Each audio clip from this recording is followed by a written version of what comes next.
এক ছিল ছোট্ট টুনটুনি পাখি। সে একটি গাছে বাস করত।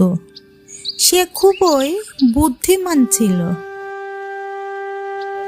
একদিন রাজা বনে শিকার করতে এসে তার সোনার মুকুট হারিয়ে ফেলেন।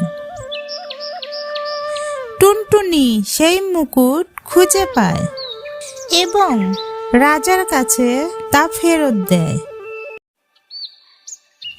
রাজা এতে খুব খুশি হন এবং টুনটুনিকে পুরস্কার দিতে চান। রাজা জিজ্ঞাসা করলেন, তুমি কি চাও?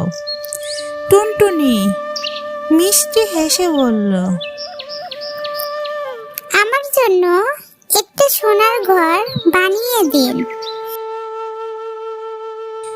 রাজা কথা দিলেন, কিন্তু তার মন্ত্রী এতে আপত্তি করল।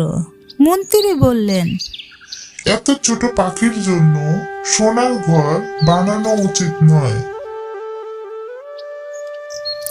তখন টুনটুনি তার বুদ্ধি খাটিয়ে রাজাকে বোঝালেন যে সোনার ঘর না পেলেও সে রাজার উপকার করেছেন।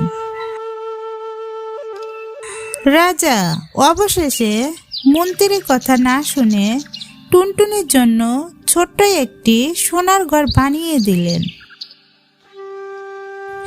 এই গল্পটি বুদ্ধিমত্তা, পরিশ্রম ও সততার শিক্ষা দেয়।